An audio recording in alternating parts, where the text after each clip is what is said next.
주의 이름 안에서 주의 성소로 가네.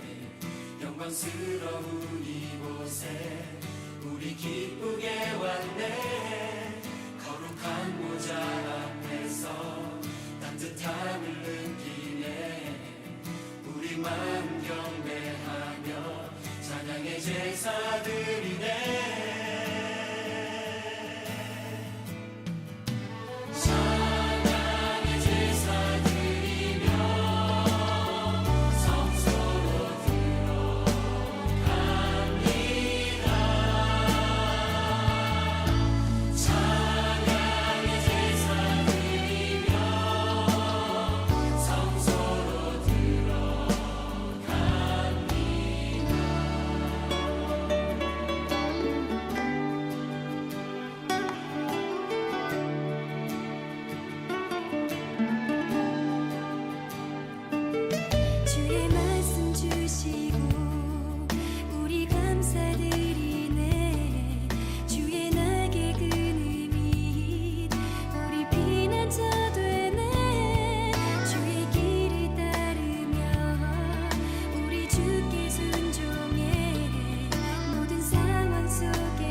금요기도에 여러분 잘 오셨습니다. 오늘 우리에게 주시는 하나님의 말씀은 레위기 1장 1절에서 2절까지 말씀입니다. 제가 하나님의 말씀을 봉독하겠습니다. 여호와께서 해막에서 모세를 부르시고 그에게 일러 가라사대 이스라엘 자손에게 고하여 이르라. 너희 중에 누구든지 여호와께 예물을 드리려거든 생축 중에서 소나 양으로 예물을 드릴지니라. 아멘.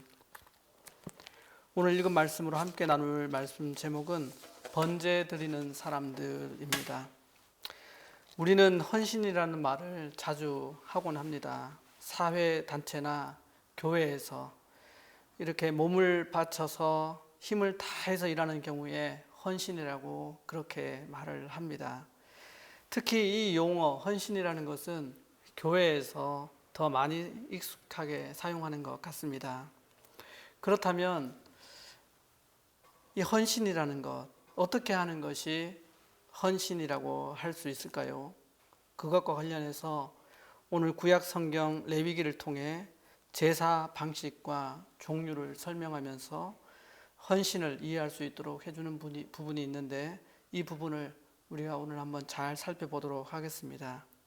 오늘 본문을 보면 성막이 지어진 후에 하나님은 이제 모세를 성막에서 부릅니다. 이전에는 시내산에서 하나님은 모세를 불렀죠. 그런데 이제 성막이 지어진 후에는 성막에서 모세를 부르십니다. 그렇게 하나님이 모세를 부른 후에 예물을 드리는 방법을 소개를 합니다. 즉 제사를 드리는 그 예물을 말하고 있습니다. 예물을 드릴 때 먼저 소개하는 것이 번제 방식으로 예물을 드리는 방법을 소개를 합니다. 제물의 종류가 소일 때, 또 양일 때, 염소일 때, 그리고 새일 때 어떻게 하라는 내용이 오늘 본문의 내용입니다. 성경을 읽을 때 우리는 제사와 관련된 내용이 나오면 어려워하곤 합니다. 이번에 우리는 그 모세오경 특강을 통해서 제사법에 대해서 한번 잘 살필 수 있는 기회가 되었는데, 그래서 제사에 대한 내용이 다소 예전에는 어색했으나 이제는 용어들도 익숙하고 또 제사 전반적으로 어떻게 진행되는 것이 방법과 또 종류에 대해서 그렇게 잘 살폈기 때문에 좀 쉽게 이해될 수 있을 텐데, 그 중에서 오늘 다루어지는 이 번제에 대해서 오늘 한번 같이 살펴보려고 합니다. 그래서 이 번제를 통해서 또 번제의 그 의미를 우리가 살펴볼 것인데, 레위기 1장에 나오는 이 제사 방식, 이 번제에 대해서 이해하고 또 우리가 신앙생활하는 오늘날에도 이것은 어떤 의미가 있는지를 한번 적용하면서 우리 모두가 다 헌신한 삶을 그렇게 살 수 있기를 바랍니다. 먼저 살펴볼 것은 첫 번째, 헌신에 있어서 완전한 헌신, 드려지는 예물의 완전한 헌신입니다.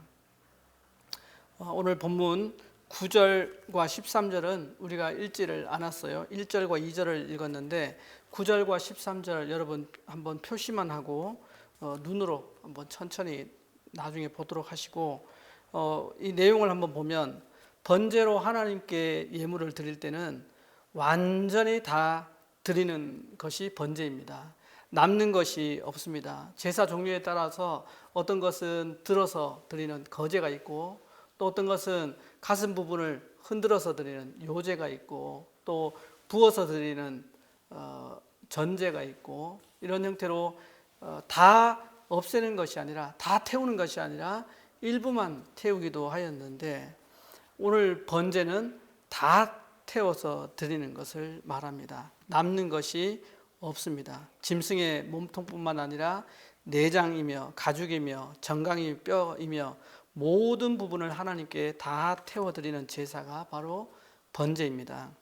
이것은 드려지는 예물의 완전한 헌신으로서 우리에게 이 번제를 적용한다면 하나님께 드리는 것에 있어서 일부를 남기거나 또 아까워하는 마음이 없이 온전하게 전부를 드리는 것과 동시에 우리의 몸이 하나님께 드려질 때 하나님이 우리를, 또 우리가 하나님의 편에서 우리는 반은 하나님 쪽에 반은 세상 쪽에 이렇게 양발을 한쪽 한쪽씩 걸쳐 놓는 것이 아니라 하나님께만 온전히 옮겨서 하나님께 드리는 것을 의미합니다. 이제 우리가 하나님께 드리는 예물이 온전한 번제로 드려지는지 그것을 한번 생각해 봅시다. 우리는 교회에서 하나님께 드리는 것에 있어서 그 드리는 종류 중에는 헌금도 있고, 또 우리의 재능을 통해서, 우리의 은사를 통해서 하나님께 드리는 경우가 있는데, 여러분의 헌금은 하나님 앞에 드려질 때 어떠했습니까? 온전히 하나님께 전적으로 드리는 것이었습니까? 아니면 우리가 세상에도 치우쳐져 있는, 그렇게 나누어져 있는 것이었습니까? 우리의 은사의 경우는 어떻습니까? 우리가 하나님께 온전히 다 드린 경우였습니까? 아니면 그것이 세상에서 또 내 삶을 유익하게 하는데 그렇게 나누어지는 그런 재능이었습니까? 이렇게 하나님께 번제로 드린다는 것, 온전한 예물의 헌신이라는 것은 세상과 하나님의 양발을 걸쳐 놓는 것이 아니라 하나님께만 전적으로 드려지는 것, 그것이 바로 드려지는 예물의 온전한 헌신입니다. 두 번째로 살펴볼 것은 드리는 사람의 완전한 헌신입니다. 5절, 본문 5절과 11절에 여러분 표시만 하고 눈으로만 한번 개인적으로 보시기를 바랍니다. 5절의 경우에는 소의 번제를 드릴 때이고 11절에는 양이나 염소의 번제를 드리는 경우입니다. 소나 양이나 염소 그 모두가 사이즈가 적지 않습니다. 소의 경우는 성인들의 몸보다도 더 크죠. 또 양이나 염소도 웬만한 성인들의 몸만큼은 안 돼도 꽤나 덩치가 있습니다. 그런데 그 내용을 자세히 보면 번제를 드릴 때 소나 양이나 염소를 제사장에게 바치면 제사장이 그것을 잡는 것이 아닙니다. 예물을 드리는 사람이 직접 소나 양이나 염소를 잡는 것을 알 수가 있습니다. 5절에도 그렇고 11절에도 예물을 드리는 사람, 바로 그 사람이 주어로 나옵니다. 예물을 드리는 사람이 직접 가죽도 벗기고 각을 뜨는 것입니다. 나는 하나님께 바쳤으니 나머지는 제사장들이 알아서 하세요, 이런 측면이 아닙니다. 직접 다 잡아서 하나님 앞에 내어놓는 그런 원리입니다. 우리가 하나님께 예물을 드릴 때는 어떻습니까? 하나님께 우리는 예물을 드렸으니 이 모양 저 모양으로 이제 알아서 하시고 나는 거기에서 다 이제는 면제되겠습니다. 가령 어떤 일이 있어서 식사 대접을 한다든지 교회에서 식사 대접을 하는 경우나 아니면 교회에서 어떤 뭔가 대접할 일이 있을 때 나는 돈을 냈으니 나머지는 봉사부에서 알아서 하시오. 그렇게 이제 빠져버리는 경우가 많은데 오늘 원리대로 하자면 어떻습니까? 드리는 사람의 온전한 헌신도 있어야 한다 하니 식사를 대접하는 사람이 직접 요리를 다 해서 대접을 하는 것이 맞지요. 물론 그렇게까지는 하기가 수월하지 않으니까 어떻습니까? 그저 앞에 서서 식사를 대접하는 그 주방에 오는 그 성도들에게 감사합니다. 이런 일로 또 이렇게 또 축하하는 일이 있었습니다. 인사를 한다거나 또는 다 끝난 후에 그 마무리 뒷정리를 그렇게 한다거나 자신의 헌신이 들어가는 것이 맞습니다. 바쳤으니 끝이다. 이제는 내 할 거 다 했다. 이렇게 하는 것은 온전한 헌신이 아니라 드리는 자에게 있어서 완전한 헌신이 되지 못하는 모습이 되는 거죠. 이렇게 우리는 드려지는 예물의 온전한 헌신, 모든 것이 다 드려지는 것, 그리고 드리는 사람의 온전한 헌신, 드리는 것으로 끝나는 것이 아니라 내 몸으로 그 모든 시작부터 마무리까지 하는 것에 대해서 그렇게 살펴보았습니다. 마지막으로 살펴볼 것은 가난한 자를 향해 배려하시는 하나님의 사랑입니다. 14절 본문인데 14절은 우리가 한번 함께 읽어보고 가도록 하겠습니다. 레위기 1장 14절을 우리가 한번 함께 읽고 가겠습니다. 만일 여호와께 드리는 예물이 새 번제이면 산비둘기나 집비둘기 새끼로 예물을 삼을 것이요. 이렇게 기록되어져 있습니다. 예물의 경우에 가난한 자의 경우에 소나 염소나 양으로 드릴 수 없는 경우에 새 번제로 드릴 수 있죠. 이런 경우에 해당되는 내용을 소개를 하고 있습니다. 하나님은 일단 예물의 크고 작음을 보지를 않습니다. 그 속에 온전한 헌신이 있는지 그 여부를 보시는 분이 하나님이십니다. 소나 양이나 염소를 드릴 수 없는 사람은 하나님께 아무것도 드릴 수 없는 사람입니까? 그렇지 않습니다. 가난한 사람의 경우에 작은 것으로도 하나님께 드릴 수 있도록 그렇게 해놓은 것이 하나님의 사랑의 원리, 하나님의 은혜의 원리, 소외된 자가 없게 하는 하나님의 섭리입니다. 1군 9절 14절에 보면 새 번제일 경우에 어떻게 합니까? 산비둘기나 집비둘기 새끼로 예물을 드리라고 그렇게 하는데 여기에 또 하나의 하나님의 배려가 있습니다. 어떻습니까? 산비둘기는 잡아서 드리면 되지만 집비둘기는 잡아서 하나님께 드리고 나면 생계에 어려움이 생기기 때문에 집비둘기의 경우에는 새끼를 드리도록 한 번 더 배려를 합니다. 이걸로 끝이냐? 이걸로 끝이 아니라 또 하나님의 배려와 사랑이 또 더 들어있는데 더 나아가서 큰 짐승들, 소나 양이나 염소를 바칠 때는 어땠습니까? 바치는 자가 직접 잡았지만 작은 이 새의 경우에는 제사장이 친히 잡아줌으로써 소외감이 들지 않도록 배려합니다. 15절을 보면 그렇죠. 제사장이 직접 잡습니다. 15절에 제가 읽겠습니다.